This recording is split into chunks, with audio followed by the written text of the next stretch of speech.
Good morning, everyone. Good morning, family. Good morning, YouTube land. Good morning, America.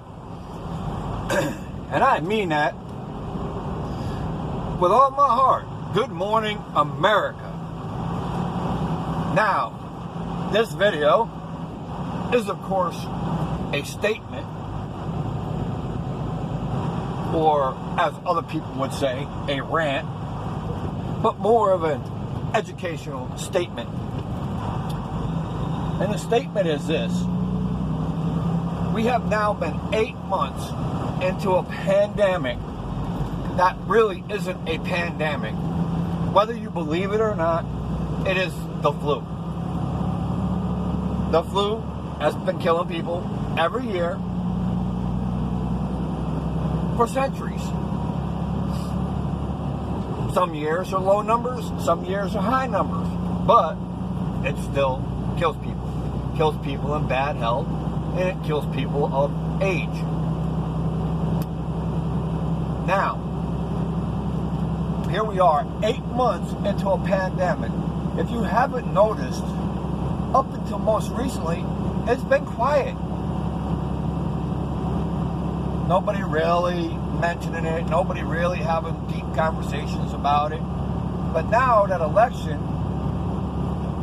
season is 31 days away, all of a sudden, the people who are elected and paid to keep you safe, supposedly, are the ones getting infected. Think about this now. And this is the biggest part about this, is think about it.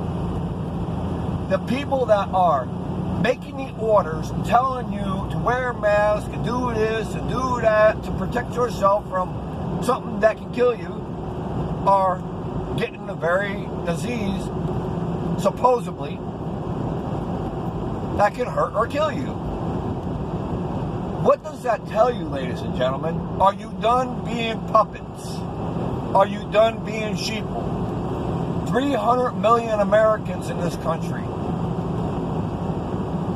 250 million Americans are non-political. In other words, they are not elected officials.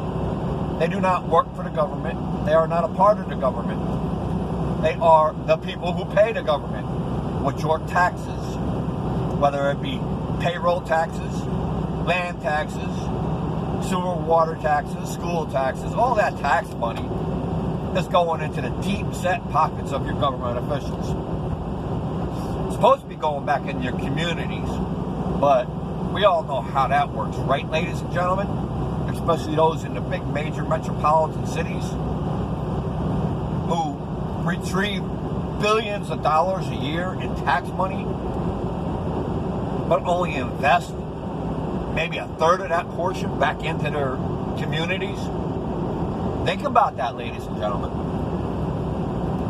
Because that's what we're not doing. We're not thinking. We're out there and we're portraying and we're being a political puppet. We're doing what the government is suggesting and what people who are working for the government, whether they be private entity or not, getting into your brain and telling you what you have to think. You notice how I put that? Getting into your brain and telling you what you have to think, instead of letting you think for yourself, which is not a hard situation. You've done it since the day you've been born. Other than an education that's been handed down to you, but now that you're older, you have the ability to determine what is good, what is right, and what is necessary for yourself. And that's what a lot of Americans are not doing right now, is they're not thinking for themselves. They are being sheeple. They are walking around and bowing down to the commands of government that aren't even given legal directives. They're not legal directives. A mandate is not a legal directive. A mandate is supposed to be temporary. Short-term temporary, not long-term. That's why they keep initiating it. what stage 1, stage 2, stage 3, and now they're going to use the government political poll that government officials are getting infected, and they're going to use that for another shutdown cause, so that they can reenact their mandate, which really hasn't shut down yet anyway. Want to keep the economy down until after the election, so that after the election, when everything goes back to normal, people get their jobs back and start getting back their financial gain, they're going to show the huge, humongous spike in the economy rise. Does anybody know why the gas and oil prices are going lower and lower and lower? Because there's no money, there's no equity. People are not traveling as much, so people are not buying as much. And if you cannot buy, well, that lowers the supply and demand. If the supply and demand is low, that means we have to bring people back into the fold to try to get them to buy. Therefore, lowering prices. Understand how that works? Now, we flip that coin. Let's go to guns and ammo.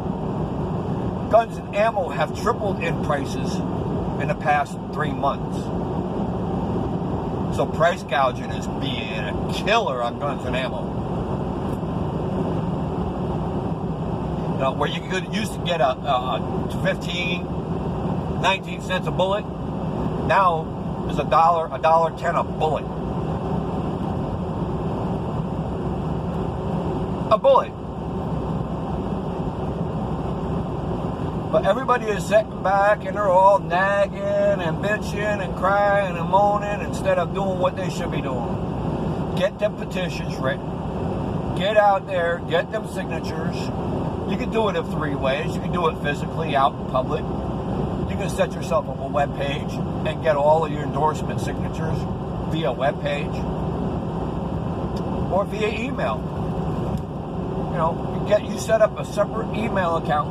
You get all them signatures advisory to what your petition is for, and you get all them signatures via email, because an email is a signature. You didn't know that, did you? An email is a signature.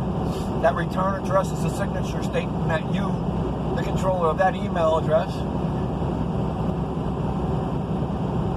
are the owner.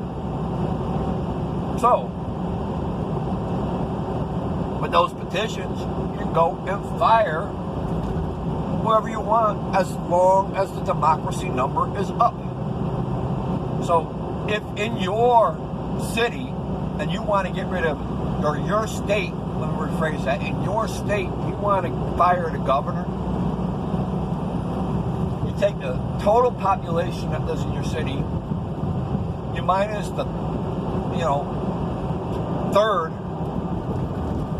of ineligible people, which would be the children underage, and by governmental law, felonies that cannot have an opinion or a vote because they'll use that as a discredit. That leaves you 2/3 of the population. You need to have at least 75% of the population in agreement, according to the numbers. It has to go by the numbers. If you have, like, say, New York City, well, New York, over 3 million people. New York City has 3 million in it alone, but there's, close to 5 million people in the state of New York. They would need at least 2,500 million. Whatever. My numbers are not wrong, my numbers are not right. My math is a little backwards right now, but 2,500,000. We'll put it that way. Something like that. We'll say roughly around 2 million. But anyway, you would need that many signatures in order to fill out and sign that petition and say, adios Cuomo. Bye-bye. We don't want you no more. You're fired. And that would go in front of the district courts, and they would have no choice according to the people's opinion and poll. So, ladies and gentlemen, you need to get your heads out of your butts And you need to start standing up for your country, for yourselves, for your freedom, for your ability to live without being controlled like a puppet. Stop letting the government hold you down. This country was devised on freedom, and freedom is what we stand for. And if you do not stand up for your freedom, which has been given to you in the Constitution, mandated. That's mandated. That's not a short term. It's official. It's lifelong, no matter how you look at it. The Constitution has been written for you, and with our bowing down, we are giving the Constitution back. Let's stop doing this. Get out, or do it from your home, or however you want to do it, but stand up and fight back. Stop being a sheeple. Stop obeying the false laws and start standing up. Let's put it this way. If you are still under a mandate, like in New York, you go into Walmart to shop and they tell you you have to have a mask on to shop. Well, every single one of you go on to Walmart and take your mask off. What do you think Walmart's going to do?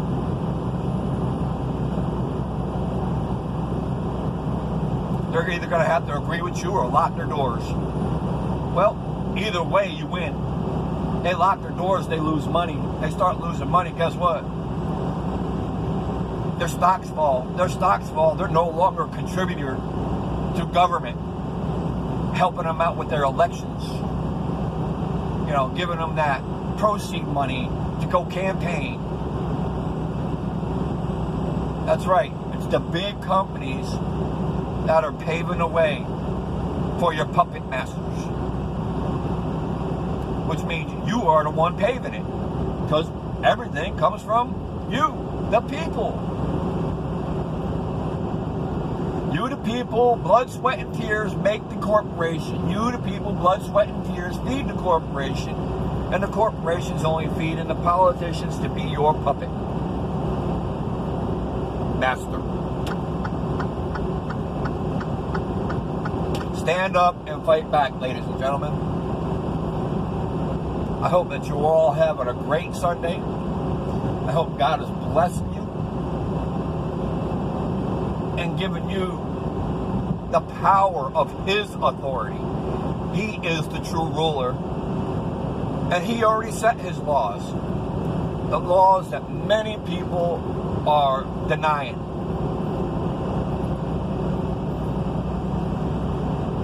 But either way, I hope you all have a great and peaceful day.